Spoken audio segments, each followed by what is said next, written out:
how did your jiu-jitsu journey begin? Why did you start training jiu-jitsu? It was pre-pandemic and no, post-pandemic. Sorry, cut. It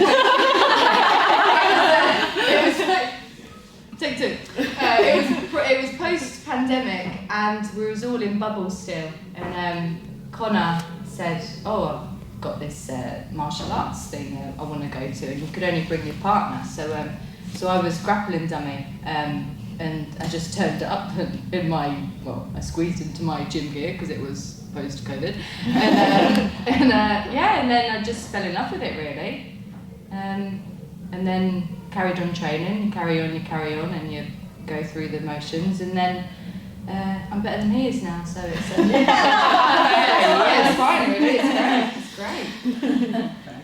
What about you, T? How did you get in? Watching too many action films as a kid. Jump up and down. Yeah, so I started before lockdown, and then obviously we had a big break with everything closing, so that was quite difficult getting into the routine and then not being in the routine. But yeah, and then training quite a lot now, so I really enjoy it. Yeah. Do you ever watch film now and you notice the jiu-jitsu and you're like, I'm out of hand? Mine's the opposite, so it's like, I would have done that. Or the weirdest thing is watching things now and being able to recognise movements and you're like, that's an armbar or that's whatever. Yeah, that's definitely what I do notice. They put loads of it into films now, like the new John Wick film. There's loads of it, and he actually did train for it. Yeah. So when I was watching it, I was like, oh my god, he's actually doing all of this. This is really cool. Yeah, I quite like that. Yeah. How did you get started? My partner Craig, I wrestled with him a lot at home, and I was just fed up with being beaten. And he was like, I was like, come on, you've got to go light on me, I'm a girl. And so I was like, no, you've got to train, you've got to keep up. And I was like, all right, okay. But yeah, I did, this time last year, I was 3 sessions in, and then I broke my ankle, and then I had to take 6 months off. And then came back and did the GBF program, which was a lifesaver really, because there was that commitment of doing it twice a week, every week, and you knew that there were people relying on you because you trained with them the week before, and it was just a really great community and a great way to get back into it, and it was something I knew I wanted to do, and it just came at the right time, and then I did my ankle in again, so it took another 2-3 months off, and now I'm back in full-time mixed classes, and it's just great, really, really great. So I'll do GBF again in January, I think, and then maybe start competing next year. Nice. Sarah, how did you get into jiu-jitsu? Mine was also it was during lockdown. I saw some of the ads, and I was it took me a while though to build up enough to actually think, oh Christ, it's a bit of a daunting thing though, isn't it? Because you're I don't know anyone, I don't know anyone there, and I was just so nervous. And then, to be honest, the first couple of weeks, I hated it. I was so bad at it, and I hate being bad at stuff. And I was I just don't get it. But that's why, still don't really get it. None of us do. What's jiu-jitsu? Yeah. Well, it's when other people can see patterns before you, and you're I'm never gonna get there. But now it's I'm that person. Maybe to other people, but then I train with higher belts, and I'm I'm never going. You know what I mean? He's constantly on there's always someone better. How long did it take you before you started thinking ahead and seeing a long moves? time. That's really reassuring. Time. Because it takes so long to be I think it happens to everyone where you're the roll starts, and then you're yeah. Panic. Yeah, you're I don't know where I'm going. I'm just moving. But yeah, it took months. And that whole time you're I am so bad at this, and then suddenly you'll pick the tiniest thing up, and you're that was the best day of my life. It's mine.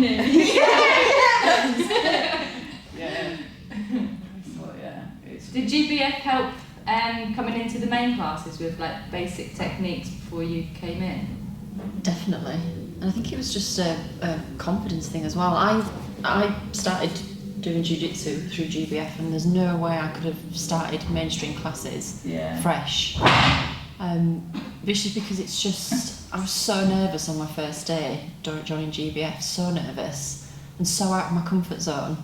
And I just, like, it's interesting hearing what you say, because I hated it. And I came to the first class, and really nice group of women. I thought, you know, it's also, I knew, could obviously tell that there were, I think I was the only beginner.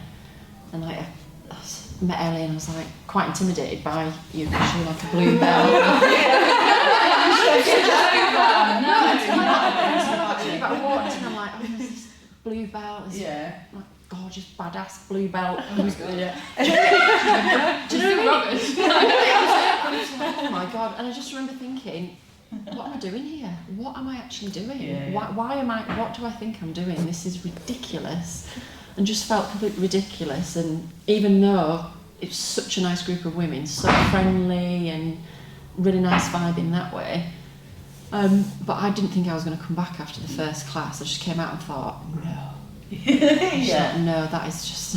What made you come back then?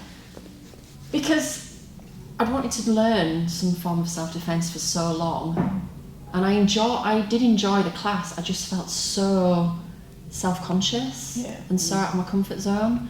And it's not you're out of your comfort zone. It's not a nice feeling, is it? No. It's not nice. It's only when you're the other side of it and you achieve something and you get through the other end and you think, yeah, I did it and I'm glad I did it. But actually getting to that point is just not a nice feeling. I never feel comfortable out of my comfort zone. I don't think anybody does. Maybe some people thrive in it, but I think I just went away and thought, I'm not giving up. I'm not gonna. I'll go back and give it a, like with anything, if you're trying something new for the first time and you don't like it, you think, well, give it another go. Yeah. But I hate it, but I'll give it another go. And then just very quickly, got hooked, totally got hooked in it after when I started to be able to do things. And I didn't feel like a complete, I was like, I can do that. So what else can I maybe do? Yeah, it's good for I think the further you take yourself out of your comfort zone, the more rewarding it is when it pays off and you're like, oh thank God I stuck it out. Definitely. And getting over the initial like sweaty body, like sweaty body to sweaty body. When you first come in, it's pretty gross, really. Week, you got people's like hair in your mouth and you're like, where on the body is it even from? Really sour. It's like pouring into your face. Yeah, it's like, my name's Ellie, by the way.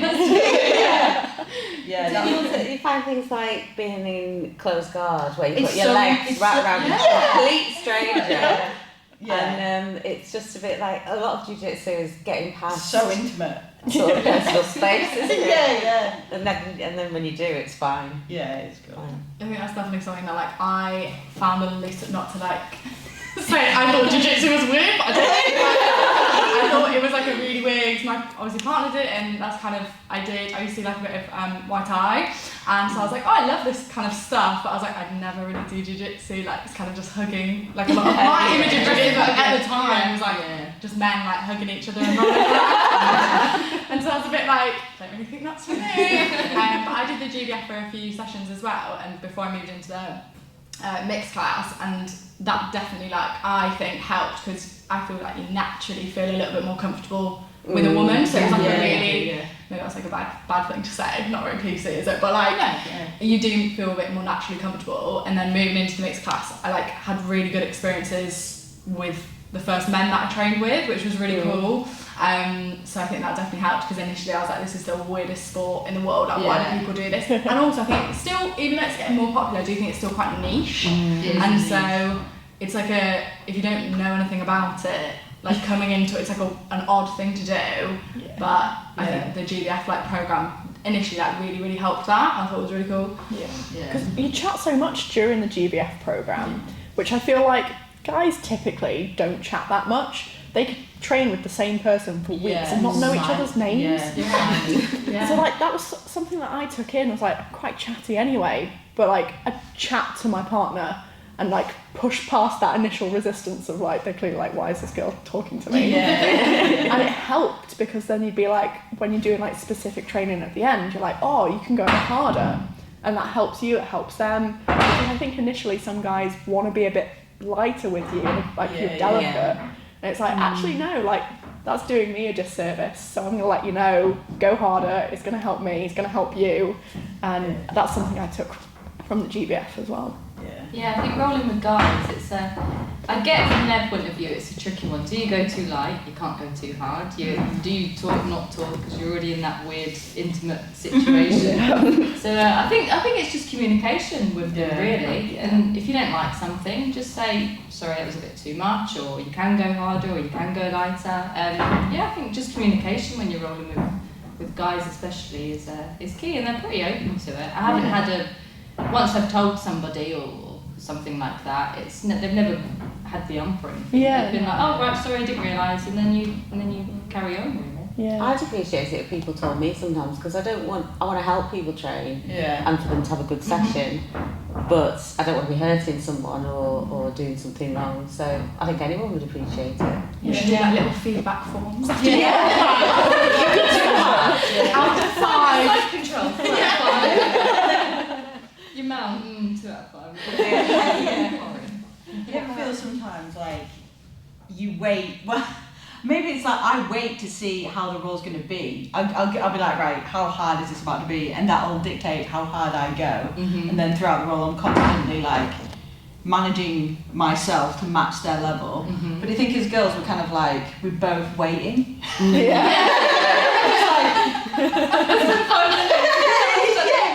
And the time's done. And I think that's more like as you go along, because you kind of sense the other person a lot, don't you? You tend to sense the other person, or I think perhaps if you're a little bit more experienced and you're with somebody new, you might maybe just be more cautious of them, or maybe guide them a little bit more. But I think sometimes when you're brand new, and sometimes people are not aware either, are they? And I think especially like with the guys, for example, because if perhaps they're training just with other guys all the time, then they perhaps don't have a lot of experience with rolling with a woman, or knowing the intensity to roll. So it's like, I think you were saying, like, just communicating, I think, because half of the time people don't realise afterwards, oh, sorry, I didn't realise, and it is that, and I think, you can get so intense in your roles, you do get into fight mode a little bit sometimes, you don't always think, or you're just used to rolling with people in a certain way, so I think, it's as much about speaking up as well, isn't it? Because I think sometimes people are, I wish I'd have said that, or I should have said that, and sometimes you don't think until afterwards. That's true. Yeah, it is a confidence thing though. I think it comes with confidence as a beginner, and because there is very much, I don't call it hierarchy, but there is a hierarchy in terms of gradings and belts, and you are very aware of that. So if you're training with somebody who's more experienced than you, they've got more stripes than you, or they're a higher grading blue belt, I think it's having that confidence as a beginner to think you can speak up, you're not going to look like an idiot. Absolutely. I think that's like, sorry, speaking of, No, it's okay. I think that's actually something like really important that I found that was so nice. Like, I used to always feel really bad being like, sorry, I'm really slow, or like I'd always be like a little bit ditzy because I didn't want to like put on someone that I couldn't do something, or like, I don't know, I'd literally been there like a month, like, obviously I'm not going to know how to do something, but people are like so helpful, and I remember Mike saying, he was like, that's kind of the point of jiu-jitsu, like the people that have been training for longer, like even when you pull the line, like you go with someone who obviously is like newer or like much lower down, so you can like guide them and help them and like, go with a better person. So that was like something that I had to get over myself. Like I also can take up space here, even though I'm like a new person to it. Whereas I felt initially it was like looking at all these people, this massive long line of like people have been doing it like 10 years, and I'm there like day one, hi, I can't hip throw you or whatever. But like accepting that people can like teach you, and like when you're like rolling with them, they can be like, oh, do this or try this. And also don't be scared of like big people, because the best people I trained with are like 6'2" men who are like older, and I'm like, you're amazing, I love you. Because they guide you through it, and they're so technique focused rather than being about weight or like just like strength or power or whatever. So I find that like really, really cool as well. Yeah, that's a really key point though, like advocating for yourself rather than apologising that you're new. You can't help that. You're like, everybody was new at some point. So you don't apologise for that, just be like, I'm new, I don't know how to do this. Everybody's going to have respect for that. I don't think anybody in the club would diss you for that. I did that for so long, I've lost track of how to say, sorry, and I just get on and think, what is the matter with you? And I think it's that, I think Azza put it on the WhatsApp chat, and it's just stuck with me. It's getting comfortable with being uncomfortable, and it's just stuck in my mind, because that is a big part of it, isn't it? Yeah. Because as you say, you're so in people's personal, you couldn't get more in somebody's personal space. You couldn't, and they're complete strangers. And it's just getting, I think there's a big psychological part to it that as a beginner, it's taken me a while to like get used to that and kind of wrap my head around it. Because it's as much psychological, isn't it, I think, as it is physical. I think when you get used to training with the same people, like you end up like going towards the same people. Like we'll You like gravitate. So like on GBT on Monday, it's like I'm training there. Well, obviously. Yeah. Because So- we like, you know, you stick together. Yeah, you do, and you like, and suddenly you become so much more comfortable. It's like, so I know how Ellie wants to train, she knows how I want to train, and it's suddenly so much more comfortable. Like, I trained with Mikey for a bit, like I know how Mikey likes to train, Mikey knows how I like to train, and suddenly you've got these like relationships in the club where it's like, it's so nice where you don't have to like have that awkward like, how are we going to go about this then? You know, you immediately like, yeah. It's immediately like, oh right, yeah, like this is going to be really chill, because I've like over time been able to build relationships with people I feel like especially comfortable with. I think that's made a huge difference. I'll tell you what else I've regretted sort of having that barrier about is when someone's done something and they've, you know, swept me or whatever, and I don't know how they've done it. Yeah. Not having the, I think it Oh, no, like I always almost. ask. Well, I regret not doing it first, because you almost think it's like their secret move, and you should, you know, like a magic circle. It's not to be shared, but it's definitely worth getting someone to go through it. They're always glad to. Yeah. That's a good shout. I still don't do that, and I always get swept in roles and stuff, and I'm like, damn it.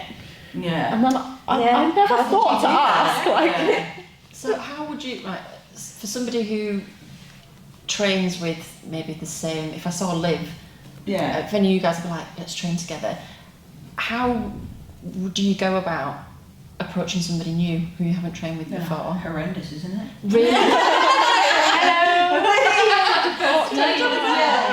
Yeah, because that's the thing I found.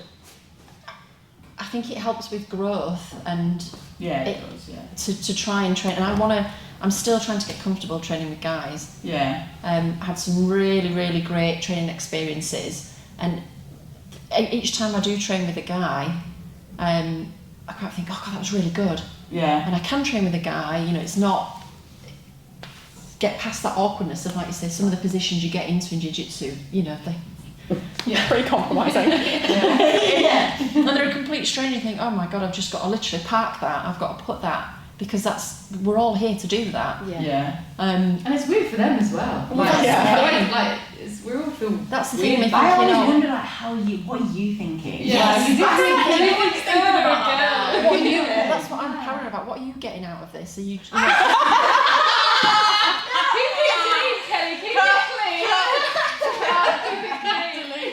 I mean, are they, you know, they literally, it's like, are you focused, professional? It's like, you're just another training partner. Yeah. It's that paranoia, I think, it's overthinking it, and it's the getting past the mental barriers, I think, as a beginner that you can have. Because once you get past that, that's what I'm saying, I've trained with some guys, and it's really helped me hugely to think, it's fine, you can train with a guy, it's not weird, you know, and I've had some really great training partners that have taught me, but I want to approach people that I haven't trained before, but I just can't do it. I don't know how to do it. I'm so self-conscious. Do you feel pulling the line helps, Kelly? Do you enjoy that? So much better. Yeah, so much better, yeah, because Professor Khalil, when he does that, I'm like, yes, thank goodness. Yeah. Because, you know, and like Professor Adam, Coach Adam, love his Thursday, like, but you know, it's in those classes, it's kind of like, oh, just choose your own partner, and I was like, oh no, it's Literally, when you're new, you don't know anyone. But even if you don't, no matter how long you've been there, like everyone's got, like the guys going to do guy thing, it's like, oh, okay. I'm looking around going, I want to go up to somebody, but I don't want to be like, what? It's like being the last one chosen at PE. Because you could see if you're the only woman there, all their faces, and you're thinking, No one you really don't want to be. Yeah, You've got to make like subtle eye contact, like Yeah. scan. Stop! Yeah.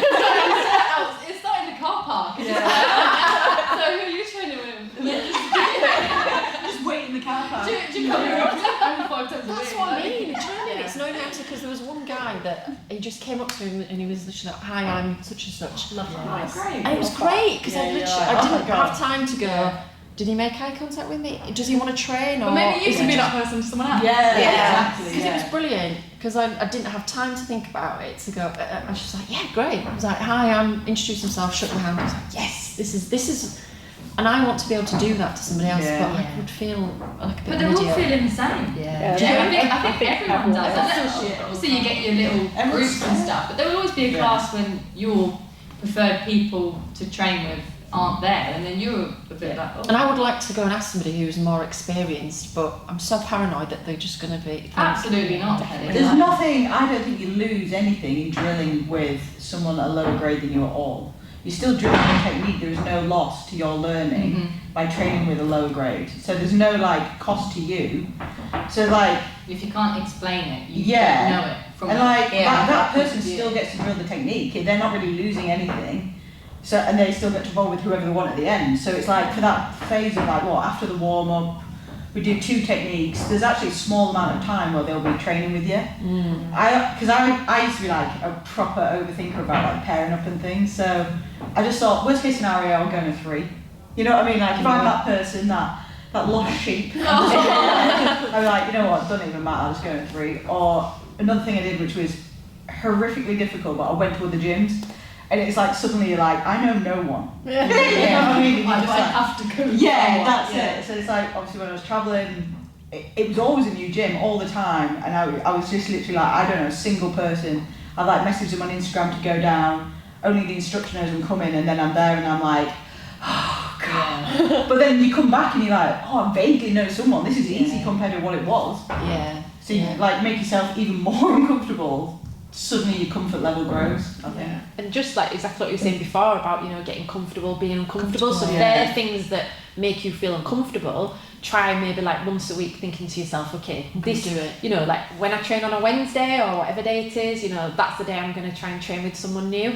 And I think like you were saying, I think it is really beneficial to train with different people because we do definitely, you know, gravitate towards like people we know or people that are sat by us kind of thing. But I think it is really important, especially maybe to be welcoming to newer people who are feeling like how maybe we used to feel more in the past.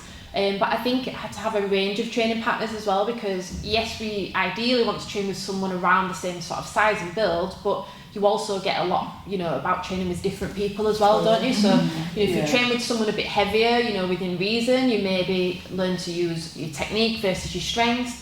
If maybe you train with someone who's a much higher grade than you, you're going to pick something up from them. Defense. Exactly. If you train with someone who's a lower grade than you, maybe you can help them with something, or maybe they, you know, they maybe even give you a problem you've never even thought about before, you know. So there's so many different, you know, benefits, from training with so many different people. You know, some of you train like with your partners. Do you find that? Is that good or annoying? Like some of you have got children that you train with as well. Like how's that? Yeah, you train with George? Well, George has damaged his ACL at the moment, but I started in lockdown because George he'd been doing it for a while and he needed a partner. Grappling dummy. Just Grappling dummy. Yeah. So George, I by the just- way, is 6 foot. He's 6 foot 1, I think. Yeah, and he's really, really strong. And so that was fine. How many times have you like quit jiu-jitsu all the way to I'm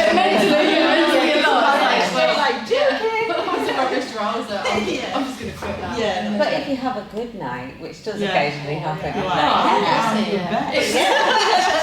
Cannot be stopped. So Luke said to me, we were chatting after one of his classes the other week, and he said, because it keeps coming up, I said to him, it just doesn't seem to be sinking in.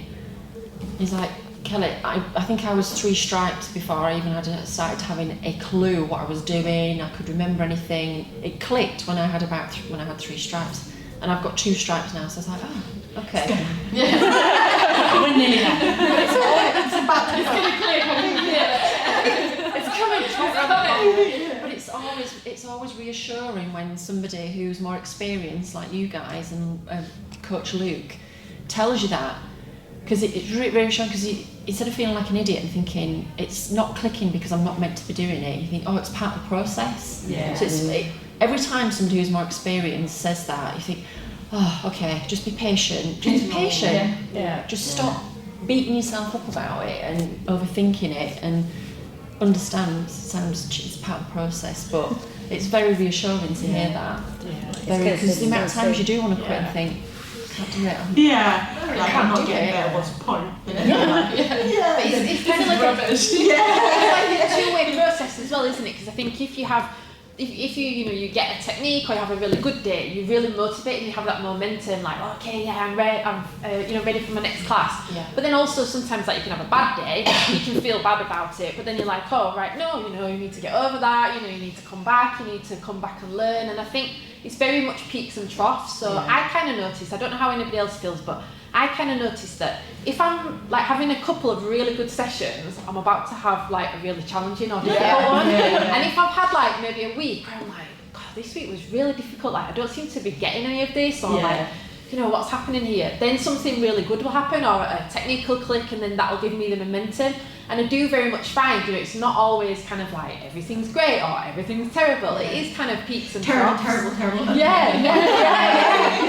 And I think you need both sides of the coin to, everything's not always going to be fantastic, and everything's not always going to be terrible and challenging and difficult. You need that kind of, ups and downs along the for way. development, don't you? Yeah, absolutely. Because I think, absolutely. like you say, if it's always great, I don't think you can develop from that, and you do learn from failure.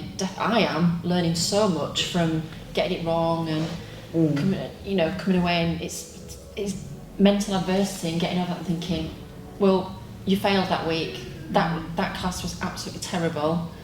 Come back next time and it'll be absolutely brilliant.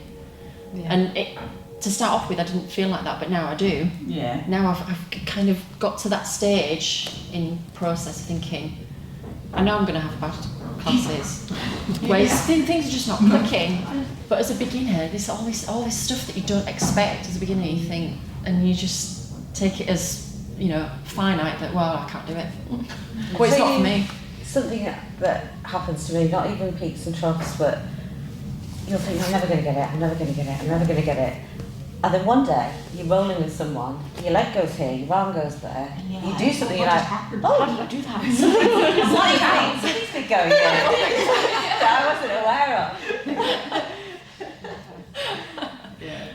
I don't change the conversation too much. I did want to ask about competing, because I really want to compete in the new year at some point, not January, before you get any ideas. How do you get into it, and what's the training like for competing? Because I know that it's different. Talk me through it. How to get into competing? Just have a crack, don't I? Yeah. Just have half cocks. Just people actually sign up, don't train any differently. Might miss a load of training, then turn up and compete on the day, and then go home. I did. I was really busy with work a couple of months ago, and I'd missed a lot of training, and I'd paid for it and everything. So I thought, I'm down in the area. I'll just go. Whatever happens, happened. And I surprised myself and done well. Just go for it. I think what is the worst that can happen? I could die. Cut that. I got into competing. I'm competitive, and I liked the challenging side of it, and wanted to test myself. And it's no different. It's just a role with somebody you don't know. Albeit, yes, the intensity is slightly higher. I won't deny that. But again, it's the same thing. You learn from it, and you could be a good comp or a bad comp. And even the girls afterwards that some of them have kicked my ass, but they're still really nice afterwards. That's how lovely to roll with you, and you should come down to our gym. And so again, it's still that community still carries into the competition side of it. It's not all like hate. It's still supportive, especially I think for women. We still support each other in competitions, want to know about each other, where you train, how long you train for, and things. So yeah, I think that carries income too. I feel like even if you get smashed, you're like, well, no, I know what I need to work on. Which is like, it happens. There's always going to be people better than you. That's like the point, isn't it? So I think there's nothing bad you can really take away from a competition apart from only if you worked yourself up to a point where it's not enjoyable. Yeah. Which I've done when I was like a white belt. I've like got myself so anxious and upset about it. I'm like, why am I even here? And then you realise no one cares, and you're like, oh, Yeah. right, okay. It's just all the pressure you're getting is coming from yourself. And I've learned more in a competition environment than I think I've learned in classes, because the lesson's instant. It's like, oh, that defence was rubbish then, or like my guillotine defence was rubbish, and then my most recent competition was like, right, I need to work more on standing up in guard and passing guard from like seated closed guard and things like that. So I'm like, they're the fastest lessons I think you can learn, and then suddenly you're like, you've got so much more direction. Like after a competition, it's like, right, I'm going to go away and work on that now, because now I know I'm rubbish at that. Like someone's exposed that, and that's great. And then like in the build-up to competition, you're like, I'm going to the gym, I'm in the best shape of my life. Yeah, I'm absolutely ripped. Like Lewis is always like, likes to like celebrate what like the person you became to get to the competition. Like you got fitter, you got stronger, you were more focused.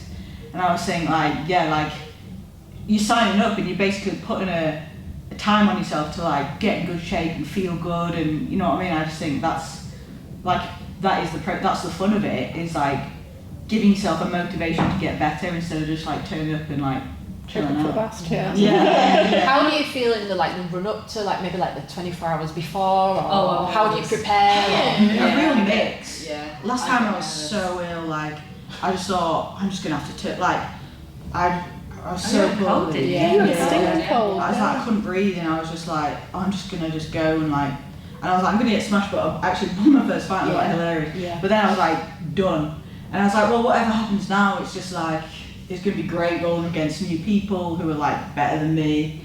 And it was a great experience, and that's when I learned like, oh my god, I've got to change everything. Normally I'm nervous, but after that one, last two actually, I just thought, man, it'll be alright. I get nervous. Yeah. It's getting better. Yeah, the more you do it, the less like you're like. But I'm not nervous about anything. It's just my own. It's my own pressure on myself. Yeah. That's all I get nervous about. I was annoyed with myself the first one because I won, and it was like, but I was more relieved than happy. I was more relieved that I'd won than happy I won. And I was like, that's so stupid. Like no one cares if you like. And then when I get smashed, also no one cares. So it's kind of like, well, it doesn't matter. What was I like relieved, or I was just like, this is a stupid reason to compete. So. Like you never as well, like one thing I think, because obviously when you guys go out to compete and maybe the training session afterwards, it's always like, well done, these guys went out to competition. And obviously if you were there, you know kind of who did what, but you never, you never, everybody must feel the same. You never look and you think, oh, well that person got gold, or that person got bronze, or you never think like that. You just think like, wow, well done guys for going there.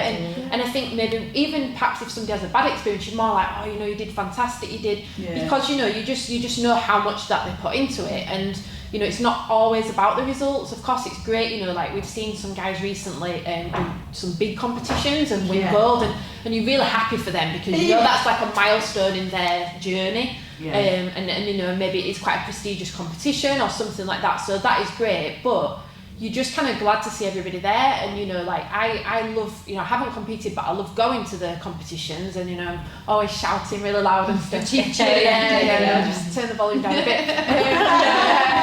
But I do, because I get really involved in like seeing everybody competing, and I love to see all the different emotions throughout the day. But you're just really proud and happy to see everybody compete and get out there, and it is just really nice, isn't it? And you see all the gangs supporting each other, and even people from other clubs as well supporting each other. Like you get to know a lot of the same people, same competitors, and they're just really enjoyable days, aren't they? I come away so motivated from them. Like I'm a very competitive person in general, which is why I wrestle with my partner at home. But I come away in the car on the way back. I'm like, right, we're gonna do meal plans. I'm gonna train this many times this week. I'm like ready to go, and I'll be like, oh, there's competitions coming. I'm not going to sign up for it. I'm too scared. The first one's the worst one, just get out of the way. There's no expectation on you from anyone, just like, get out of the way, get the experience, and then just build on from there. When do you think Good advice. my like biggest fear about doing anything like that, definitely not a stage where I like, can do that now, but what if you get there and you just don't know what you're doing? Like, what do you know what I mean? Like, what level do you think you need to be at? Yeah. Not level, but like how do you know? I guess how sure of yourself should you be before you go into a competition setting? Because I know like you can do it from like low white belt. But like I would love to do it and just be like, yeah, we'll give it a go. But all the other white belts are in the exact same position as you. Yeah, but I'd be like, what if they? I don't know, like how confident, I guess, within your own ability do you need to be? Do you think? For me personally, it was when I had a grasp-ish of basic fundamentals. I knew A couple of like I know what I'm doing. a couple of attacks, a couple of takedowns, and then I thought, oh, I've got a little bit to play around with, and then I went in. But I wish I'd went in sooner and didn't put that pressure to feel like I had to know so much. But that's when I felt it was okay to compete. For me, is when I had a little bit of a game and some fundamentals down, and then just go for it.